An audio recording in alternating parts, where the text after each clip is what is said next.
Les filles même qui viennent servir, elles sont numérotées.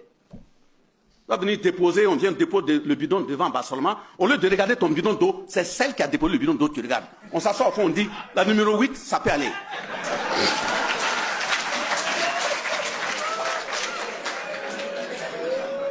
Toi qui as préparé ton hôtel, pas toi qui as préparé l'hôtel, dont les caméras sont fixées.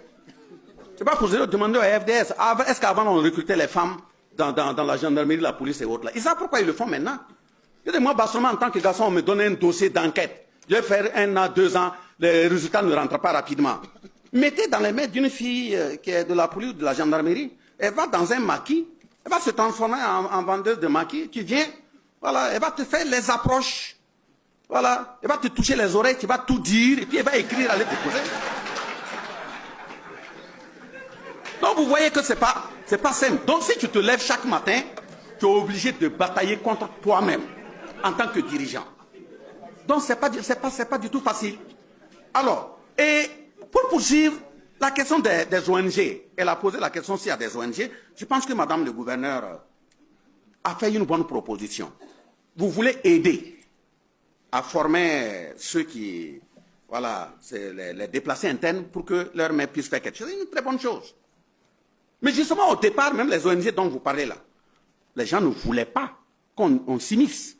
Quand le chef de l'État prend une décision, ceux qui n'ont pas la source de l'information, on commence à se plaindre, non, on chasse les ONG, ce sont des partenaires, faisons attention.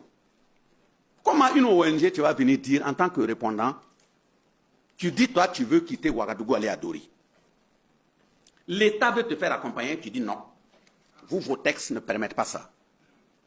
Ah bon?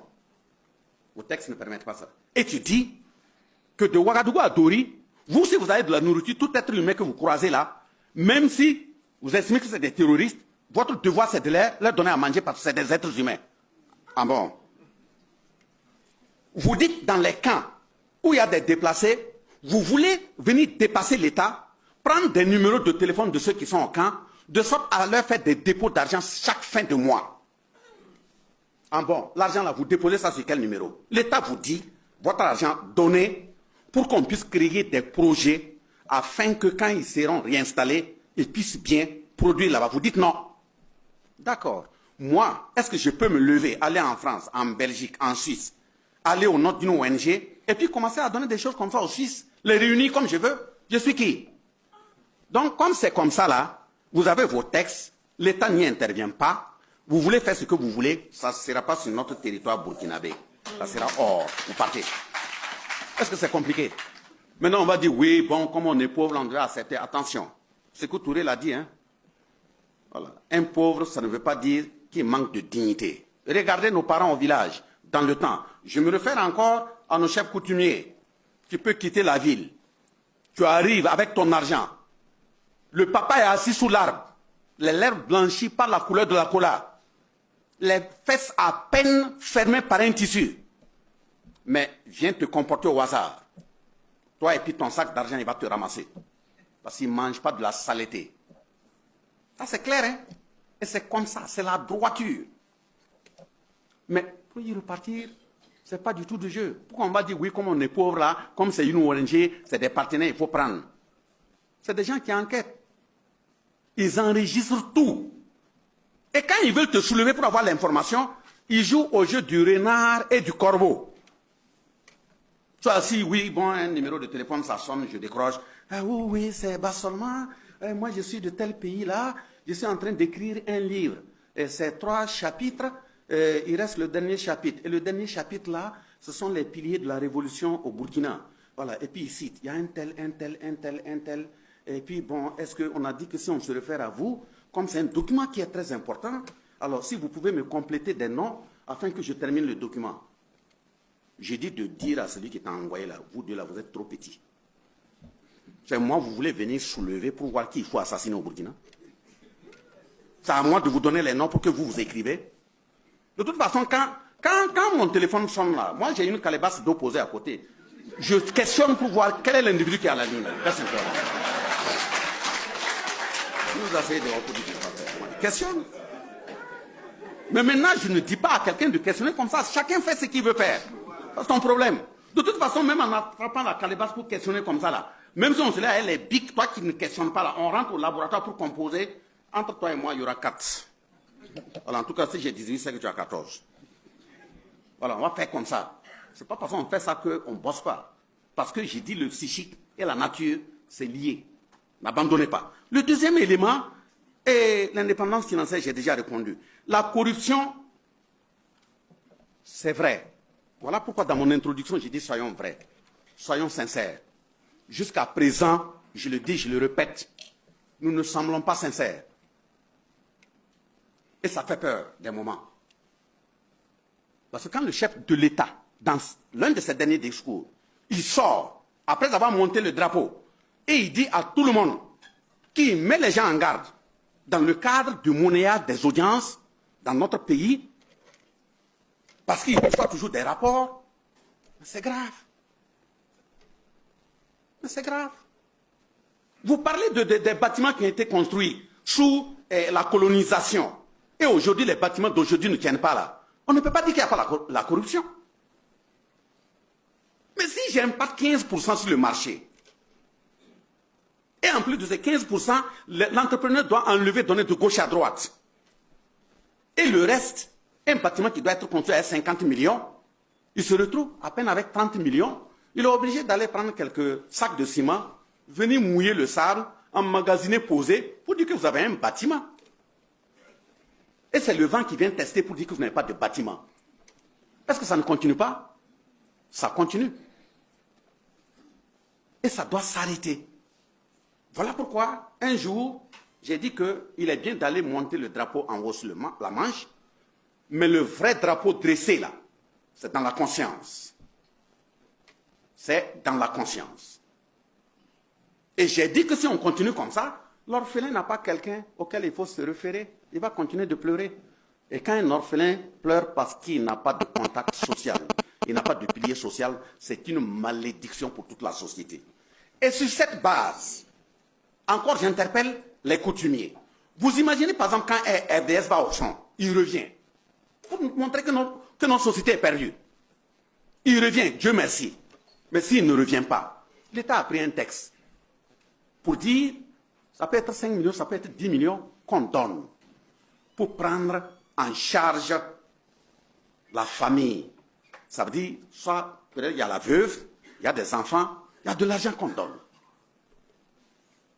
Et vous allez trouver des gens qui vont aller s'asseoir dans ces familles pour dire, la femme n'était pas mariée avec leur fils. Et ils prennent cet argent, on abandonne et la femme et les enfants. Voilà pourquoi il faut que dans chaque famille, là, il y ait des fous. Les vieux qui se retrouvent pour faire ça, là, tu sors, tu leur dis, si vous ne voulez pas de la fille, il y a une seule condition. Vous remettez les enfants dans cette femme-là pour qu'elle retrouve sa jeunesse avant de la libérer. Sinon, moi, je vous assassine et je rencontre aux ancêtres. Et je suis sûr qu'ils seront d'accord avec moi. Parce que dans le temps, ce que nous avons vu, quand un jeune tombe, on vient dire même au papa ou bien à la maman que le jeune est tombé. Et on amène du matériel ou quoi là. Il ne veut même pas qu'on en parle. Il ne veut même pas qu'on en parle. Ça veut dire quoi? Que nous sommes dans une société où l'enfant, même avant même qu'il ne prenne le fusil, pour dire qu'il s'en va défendre la nation, on est là, si c'est de l'argent qu'on attend. Nous sommes quel type d'hommes? Nous sommes quel type de personnes? Voilà pourquoi justement, on a dit, comme le colon est venu nous dire que nos mariages, c'est du n'importe quoi, ça ne doit pas être considéré. Voilà pourquoi on a pris courageusement la décision pour dire désormais, le mariage traditionnel sera cartographié parmi les mariages valables. On envoie un officier de l'état civil, il va suivre et puis noter. Vous allez croire qu'on amène la cola, les vieux s'asseyent, ils unissent les familles, on fait, le couple là se partage. Et puis vous dites que ça, c'est pas un mariage. Vous convoquez les ancêtres venir prendre part à une union, vous dites que c'est pas un mariage. Vous parlez de quoi et à qui? Parce que ouais, chez eux, ils ont amené le mariage, il faut aller payer les bagues, voilà, préparer macaroni, il y a soda, il y a, voilà. Et puis après là, bon, et ça fait après, ça ne tient pas. Allez-y à l'article 7 de l'achat de Kouroukanfouga 1312. Il est dit quoi à l'intérieur? Même dans le mariage là, scellé comme ça, on ne décèle pas un mariage en plein village ou en pleine ville. Pour séparer un couple les gens doivent pouvoir se retrouver. Si toutes les conditions sont réunies et que le couple ne peut pas rester ensemble, on conduit le couple en bordure du village. C'est là-bas que la séparation se fait, pas au village. Mais lié au modernisme, oui, on est là assis, on crée des palais de justice en pleine ville, chaque jour, paf, séparation. Et on veut être en paix. On a piétiné. On doit retourner aux sources. Et même là-bas, il est dit la nature, quand tu arrives, dans la même charte, là, lisez. Il est même dit quand tu arrives, même le feu de brousse, ça ne se met pas au hasard. On ne met pas le feu à la brousse au hasard. Ça veut dire qu'ils avaient réfléchi. Pour revenir à la question du nom, quand la femme accouche, quand on va informer le premier responsable de la famille, si on lui donne le sexe de l'enfant, quand il se lève pour aller là, il va donner un nom proverbial. C'est une invocation de force. C'est pour dire que le nom est une invocation de force sur un corps humain. Invocation de force. Ce qui fait que ces noms ne se donnent pas avec colère. Ça ne se donne pas avec vengeance. Ça ne se donne pas avec récrimination. Ça ne se donne pas avec injure. Parce que ce sont des forces qu'on invoque sur la personne. La preuve est qu'il y a des gens qui donnent le nom, après il grandit, tout ce qu'il gagne, rien ne reste, ou l'intéressé lui-même sait que vraiment rien ne va dans sa vie. C'est quelle force qu'on a invoquée sur lui? Et quand c'est une fille qui est venue, c'est la plus âgée de la famille qu'on interpelle. Ça, elle ne peut pas se déplacer, elle mandate quelqu'un avec le nom. Ça, c'est le nom proverbial. Mais maintenant, le nom, donc, elle est venue évoquer en parlant de nom botanique qu'on doit enlever. Voilà, vous voyez comment on a appelé botanique. Tout ça, c'est pour nous faire détester. Mais ce n'est pas aussi un nom qu'on donne au hasard. On ne met pas un enfant au monde comme ça et puis on prend un nom, on donne. Il y a des invocations à faire. Il y a des courses à faire. Il répond de qui? Si on dit la personne répond de la colline, il répond de la rivière, hein? Il répond de tel arbre. Mais c'est après des consultations que le nom est donné. Ce n'est pas au hasard. Mais parce qu'on dit que moi je suis Noaga. Et comme j'arrive en ville, Noaga c'est amoureux, j'ai honte. Je viens, j'ai dit de changer, je m'appelle Coq. Noaga et Coq là, c'est pas la même chose.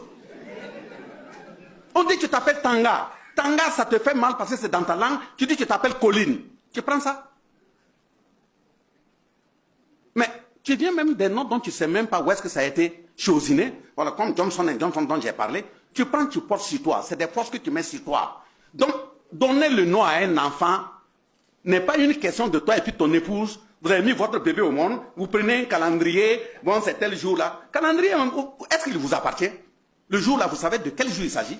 Vous prenez un nom, vous jetez sur l'enfant. Et puis après, il devient pas maîtrisable. Et on dit on ne peut pas le maîtriser. Hein. Et souvent même on est là, si un étranger vient, et cet enfant, le nom est tellement brouillon, qu'il monte même sur des gens qui ne connaissent pas. Au lieu de les raisonner, eh, Papou, je vais te taper. Hein. Un enfant va s'appeler Papou. Bon, vous m'excusez, s'il y a un Papou dans la salle, et vous voyez, il a évoqué également la question, c'est des questions de, même les questions de dépigmentation. On peut mettre des produits tout en sachant que la source, l'origine là, l'objectif là, c'est de nous créer des cancers. Ça peut venir. Et si vous regardez Kunta Kinte, vous allez remarquer qu'il n'y avait pas de plus belle chevelure au monde que la chevelure noire.